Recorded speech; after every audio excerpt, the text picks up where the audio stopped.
Bonjour, je commence la leçon. La leçon d'aujourd'hui concernant la matière de SVT, niveau deuxième année collégiale, bien sûr la deuxième unité.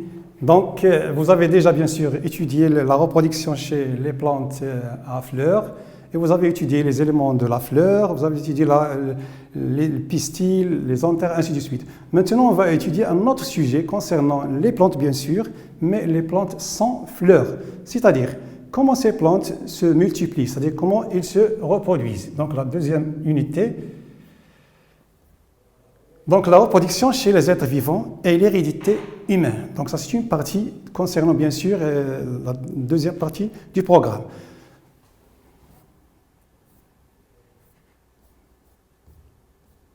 Donc, chapitre 2, la reproduction sexuelle chez une plante sans fleurs. Donc, bien sûr, les plantes sans fleurs, il y a plusieurs groupes. Je vous donne des exemples tout simplement.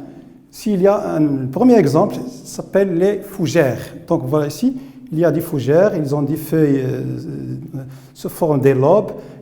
On les trouve dans les forêts, dans les zones humides, ainsi de suite. Deuxième groupe, s'appelle les mousses. Bien sûr, les mousses sont aussi des plantes sans fleurs. Ils se trouvent fixés sur les troncs des arbres, les roches, et ils se trouvent aussi sur des maisons, des vieilles maisons. Ici, il y a un autre type, ou bien un autre groupe des plantes sans fleurs, s'appelle les lichens. C'est quoi les lichens? Ce sont des associations entre les algues et les champignons. Généralement, ils sont fixés soit sur aussi les roches, soit sur les troncs des arbres. Autre type, c'est les algues. Bien sûr, les algues sont plus connues. Il y a des algues marines, il y a des algues qui se trouvent dans les eaux douces, il y a des algues vertes, ainsi de suite. Donc, la leçon, là, ici un problème à résoudre, puisque notre leçon, c'est la multiplication végétative. La multiplication, chez les plantes sans fleurs. La question qui se pose, comment se reproduisent les plantes sans fleurs? Donc, les fougères sont des plantes sans fleurs. Envahissent, c'est-à-dire se trouvent, les sous-bois, c'est-à-dire les forêts, les roches, surtout dans les milieux humides. Donc, on les trouve généralement dans les milieux humides. Donc, la question qu'on pose, comment se multiplient? Donc, la question qui se pose, comment s'effectue la reproduction sexuée chez les fougères? Donc, ça, c'est le sujet, ça, c'est le but. Donc, à la fin de la séance, chaque élève doit être capable de connaître comment se fait la reproduction, ou bien la multiplication sexuée chez les fougères. Donc, je vous donne ici un exemple d'une fougère. C'est un aspect général. Donc, l'aspect général d'une fougère. Bien sûr, une fougère, elle est formée par des feuilles, ou bien s'appelle aussi les frondes. La fronde est formée par une limbe et un pétiole. Ici, il y a des racines qui sont bien sûr fixées au sol, un rhizome. Ici, il y a une jeune feuille. Donc, ça, c'est un aspect général d'un fougère.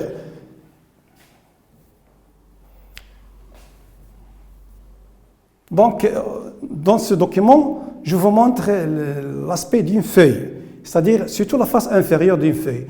Donc, la seule observation ici, on observe ici, il y a des taches noires. Donc, ces taches noires me provoquent à poser des questions. De quoi s'agit-il? Face inférieure d'une feuille de polypode. De quoi s'agit-il, ces taches noires? Donc, pour répondre à la question, voilà, il y a une feuille aussi, qui s'appelle une foliole. Voilà ici plusieurs taches. Quand il y a un grossissement des taches, on observe qu'ils sont sous forme des sacs. Donc, ces sacs s'appellent des sporanges, ou bien amas de sporanges. Donc, il y a plusieurs sacs qui se trouvent dans la face inférieure des feuilles de fougère. Premièrement, on va étudier la reproduction chez les fougères, c'est-à-dire, on va prendre un exemple, le polypode. Donc, pour le polypode, la production des spores et leur germination. J'ai dit tout à l'heure que la face inférieure des fougères possède des sacs, s'appellent des sporanges. Donc, la production des spores et la germination. Comment se fait la production des spores et comment se fait la germination? Observation du polypode. Bien sûr, l'observation nous montre qu'il contient des feuilles vertes aériennes découpées en lobes. donc les feuilles sont vertes, découpées en lobes. Deuxièmement, à la face inférieure des feuilles, on trouve des amas de sporanges. Donc, il y a, j'ai dit, les feuilles vertes aériennes sont découpées en lobes. Et à la face inférieure, on trouve des sporanges. Troisièmement, à maturité, chaque sporange, bien sûr, le sporange s'ouvre et libère des spores microscopiques dispersés par le vent. Donc, quand le fougère devient mature, les spores, ou bien les sporanges, sont libérés dans le sol. Donc, maintenant, on va étudier comment se fait la germination du spore. Donc, j'ai dit, je répète, quand la feuille ou bien un fougère est mature, les sporanges libèrent des spores, les spores tombent sur le sol et elles germent. Dans ce cas, on va étudier la germination des spores. Premièrement, voilà un spore. Donc, au niveau du sol, bien sûr, le spore, on trouve ici un tube, ça s'appelle le protonéma, et ça, c'est un spore germé. Donc, schéma de la germination d'une spore. Donc, le résultat de la germination d'une spore, il nous donne une autre plante s'appelle le protal. Le protal, sa couleur est verte, elle a une forme du cœur. Donc, bien sûr, il pose ici des racines. Germination d'un spore. Donc, comme résultat, ou bien comme résumé, si les conditions, bien sûr, toujours il faut avoir des bonnes conditions pour que les spores se germent.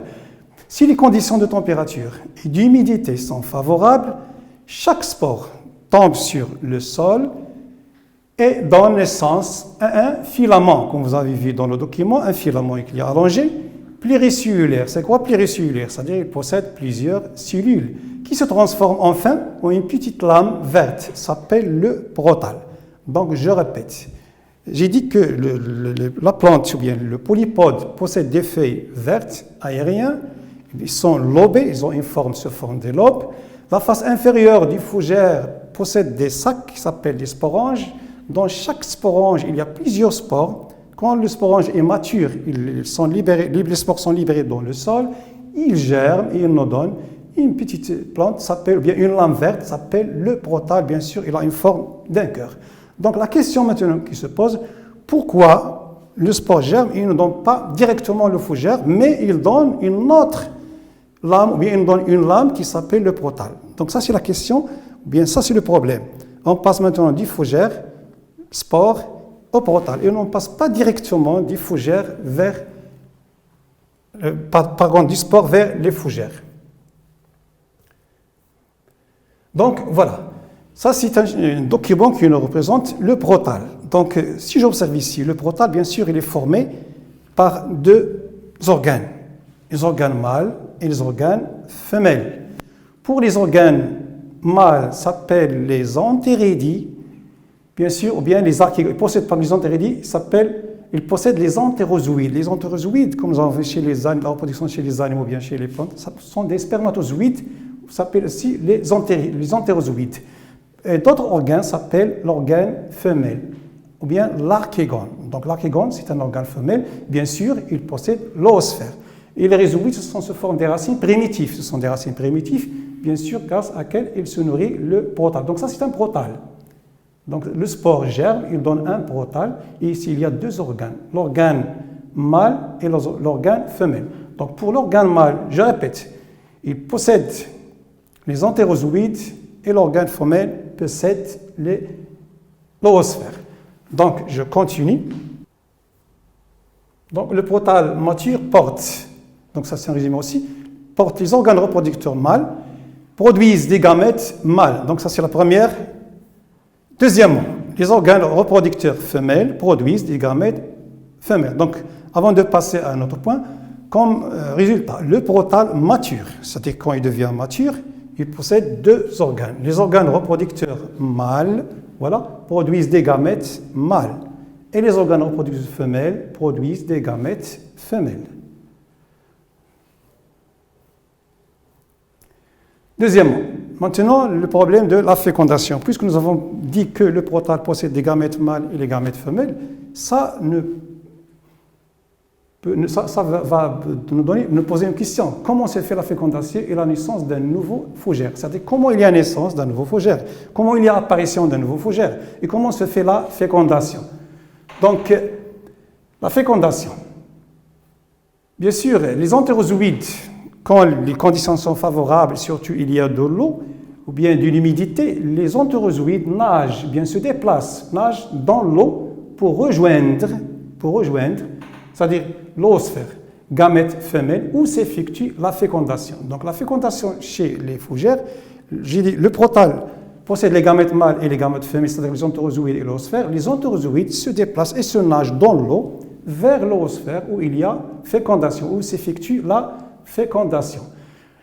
Bien sûr, le résultat de la fécondation, comme nous avons vu chez les animaux, chez les plantes à fleurs, c'est toujours, il y a formation de l'œuf. Donc la cellule œuf se forme. Donc après la fécondation, la cellule œuf se forme. Cette cellule œuf se développe pour donner un nouveau fougère. Bien sûr, il se développe sur le protal, qui se développe sur le protal et non pas dans le sol. Donc il faut faire attention. Donc quand il y a fécondation, la fécondation se fait au niveau du protal et le développement du nouveau fougère aussi se fait au niveau du protal. Donc je vais vous montrer ici un document. Nouveau fougère, bien sûr, ça c'est un protal. Voilà, il a une forme du cœur. Ça ce sont les rhizoïdes. Et après la fécondation, il y a formation d'un nouveau fougère, se développe au niveau du protal, bien sûr, après quelques semaines.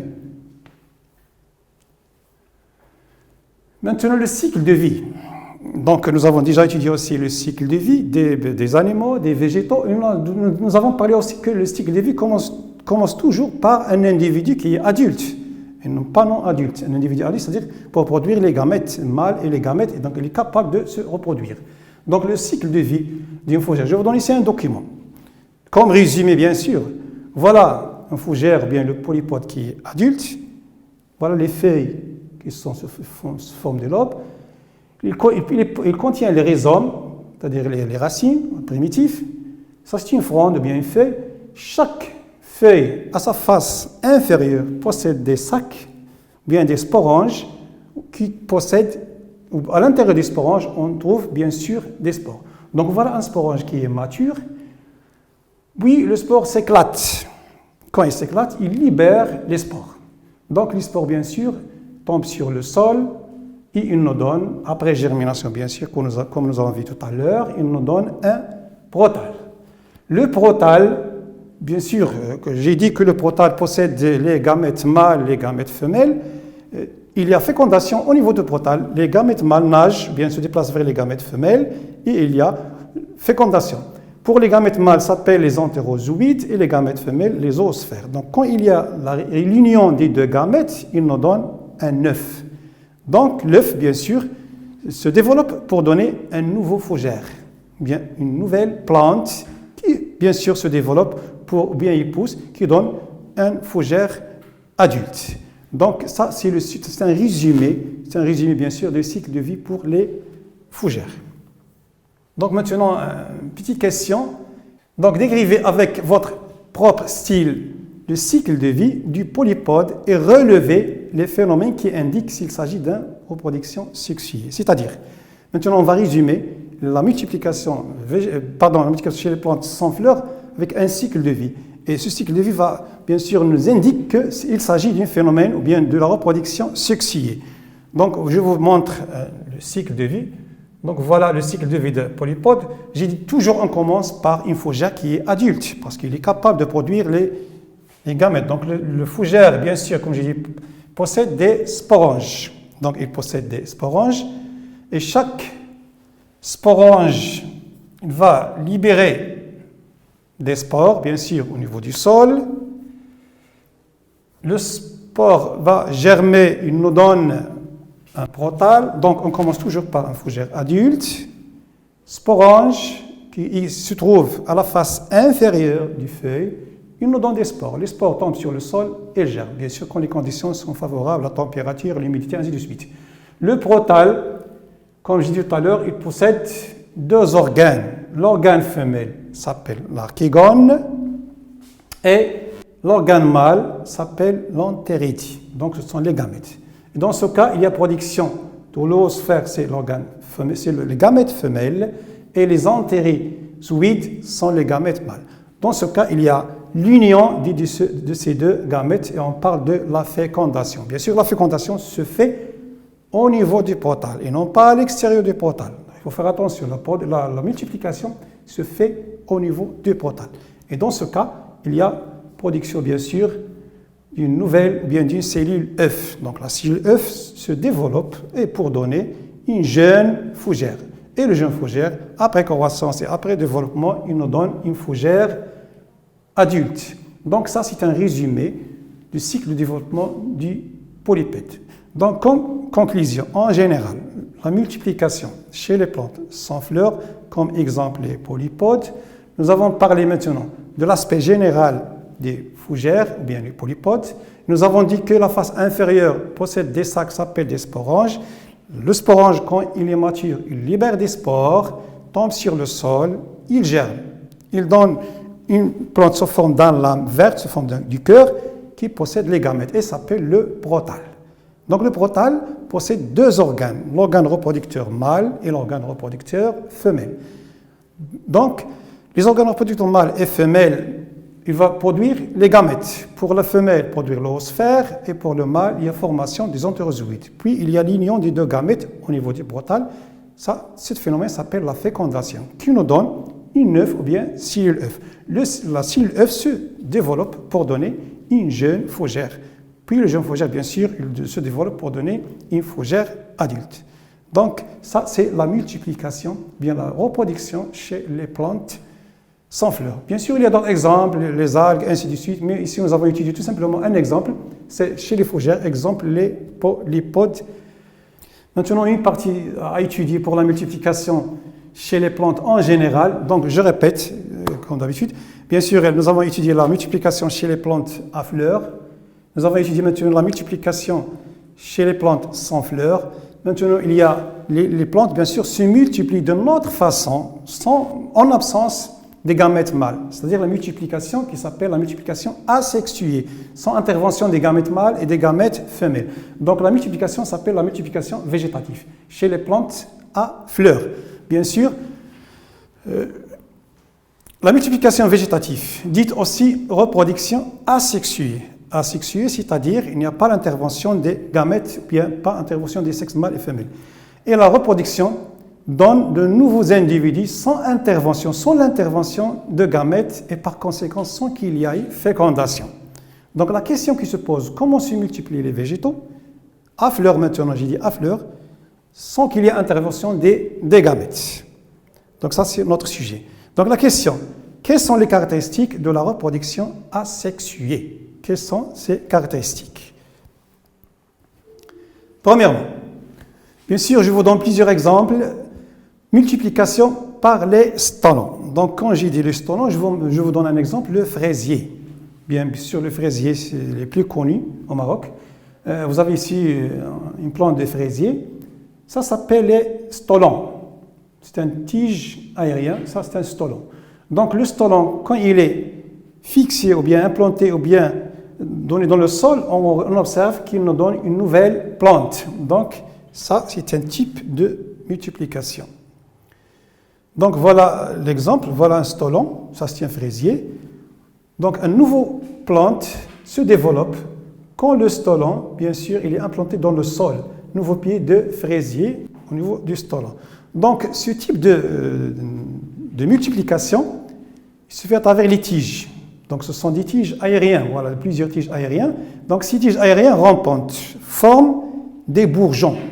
C'est-à-dire qu'il y a des bourgeons et des racines, point de départ de nouveaux pieds. Donc, quand ces tiges aériens sont implantées dans le sol, bien sûr, il y a formation des racines et il y a développement d'une nouvelle plante. Donc, ce phénomène s'appelle le développement par stolation.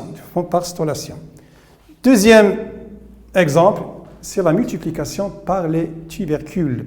Multiplication par les tubercules. Et je vous donne comme un exemple de pomme de terre. Donc, le pomme de terre, comme vous regardez ici, voilà une pomme de terre. Il y a ici des bourgeons. Des bourgeons sont plus connus. Donc pour ce type de multiplication, des tiges souterraines, bien sûr la pomme de terre c'est un tige souterrain, il se trouve sous la terre, renflé par les réserves, c'est-à-dire il est riche en réserve. Pourquoi? Pour que les bourgeons se développent. Il est riche en réserve, permettent d'obtenir une nouvelle plante par développement des bourgeons. Donc, je répète, bien sûr, le tubercule, il est riche en réserve. Quand on met le tubercule dans le sol, ces bourgeons se développent. Premièrement, il se nourrit à partir des réserves qui existent dans le tubercule. Et quand il est enraciné, il se nourrit bien sûr du sol à travers l'eau et à partir de l'eau et du sel minéraux. Autre exemple, la multiplication par les bulbes. Exemple, les bulbes sont bien l'oignon. Les bulbes sont capables de s'enraciner pour se développer. Donc, ces types sont plus connus. Quand on met les bulbes ou bien l'oignon dans le sol, ils nous donnent une nouvelle plante. Ils sont des racines, ils nous donnent une nouvelle plante. Autre type de multiplication, c'est la multiplication végétative par bouturage. Ça, c'est la quatrième méthode. Donc, quand vous observez ici, c'est la plante mère. Ça, c'est la plante mère. Bien sûr, soit avec un ciseau ou bien un autre matériel. Ça, c'est une bouture. Donc, je mets les boutures, soit le tige, soit les racines, soit les feuilles, ainsi de suite. Je mets les tiges dans le sol. On fait entrer le tige dans le sol. Bien sûr, le sol contient de l'eau, des sels minéraux, ainsi de suite. Après, j'obtiens une nouvelle plante à partir de cette bouture. Donc, cette technique s'appelle le bouturage. Il est plus utilisé ici au Maroc, surtout pour les oliviers, ainsi de suite. Consiste à entrer au sol un fragment de tige. Un fragment de tige. Bien sûr, attention, le fragment doit obtenir des bourgeons. Mais un fragment sans bourgeons ne peut pas donner une nouvelle plante. Donc, toujours, il faut avoir un fragment avec des bourgeons. Donc, de tiges, de feuilles ou de racines, possédant au moins un nœud. Ce fragment s'appelle le bouture. Donc, voilà des nœuds. Donc, s'il n'y a pas de nœuds, il n'y a pas de développement des plantes. Donc, ça s'appelle le bouturage, cette technique. Cinquièmement, multiplication par macrotage. Un macrotage, bien sûr, le document il est plus représentatif ici. Ça, c'est la plante mère. Voilà une plante mère. Nous avons ici un tige, bien sûr. Ce tige, il est enterré dans le sol, mais il reste relié ou bien lié à la plante mère. Il ne faut pas le couper. Il reste lié à la plante mère. Quand il y a des formations des racines, puis on le coupe. Il nous donne, bien sûr, une nouvelle plante. Donc ça s'appelle le macrotage. Macrotage consiste à enterrer au sol une partie aérienne de la plante, qui reste attachée à la plante. Bien sûr, il faut qu'il reste attaché à la plante mère pour faire apparaître les racines. Quand il y a apparition des racines, on coupe bien sûr le tige et on obtient une nouvelle plante ou bien plusieurs plantes, puis on veut les planter dans un nouvel endroit. Sixièmement, multiplication par greffage. Donc pour le greffage, bien sûr, pour les oliviers, plusieurs types. Nous avons ici une plante mère. Ça, c'est une plante mère. On coupe la plante mère. On obtient ici, on apporte des greffons. Ça s'appelle les greffons, bien des tiges, bien sûr, d'une autre plante d'une autre plante et de même espèce. Attention, il faut que la plante doit être de même espèce. Puis on les fait entrer dans la plante. Regardez ici. Ils sont bien sûr serrés par des fils. Et après, il y a développement des racines et la plante devient grandie. Greffage. Donc cette technique s'appelle le greffage. Une technique qui consiste à implanter. Donc on implante, une portion de végétal, ça c'est une portion bien partie, bien une tige, ou greffon, ça s'appelle aussi le greffon. À une plante déjà enracinée, porte-greffe. Donc je répète, ça c'est le porte-greffe, ça c'est la plante qui bien sûr il a des racines dans le sol, il se nourrit du sol à partir de l'eau, des sels minéraux, ainsi de suite, et ça c'est le greffon. Donc on met le greffon dans le porte-greffe et on obtient une nouvelle plante. Donc ça c'est la technique, ça s'appelle le greffage. Donc, pour terminer la leçon de la multiplication chez les végétaux en général, je répète, la multiplication chez les plantes à fleurs, nous avons étudié que les éléments des fleurs sont les pistils et les anthères et les étamines. Donc, la plante à fleurs, il se reproduit par des gamètes mâles et les gamètes femelles. Donc, ça, c'est une multiplication sexuée. Pour les plantes sans fleurs, nous avons étudié comme exemple le polypode. Et nous avons dit qu'il possède des sporanges à la face inférieure, bien sûr des feuilles. Le sporange possède des spores, tombe sur le sol et germe et donne une plante qui s'appelle le protale. Il ne donne pas le fougère. Donc, dans ce cas, le protale, bien sûr, contient les gamètes mâles et les gamètes femelles. Il y a fécondation et il nous donne une nouvelle plante qui se développe pour donner une grande plante. Dernièrement, c'est le phénomène de la multiplication végétative chez les plantes, bien sûr, à fleurs. Donc, en conclusion, les plantes à fleurs peuvent se multiplier soit sexuellement en présence des gamètes, soit en absence des gamètes. Donc, en présence des gamètes, bien sûr, à travers la fleur, et en absence des gamètes, comme nous avons vu plusieurs techniques, soit par les stolons, soit par macrotage, soit par le greffage, soit par les bulbes, soit par les tubercules, ainsi de suite. Donc, j'espère que vous avez bien compris la leçon de la multiplication chez les plantes. Et après, bien sûr, cette leçon, on va étudier une autre leçon la semaine prochaine concernant la multiplication chez l'homme. Bien sûr, c'est la partie l'avant-dernière et aussi l'hérédité chez l'homme. Et bonne chance.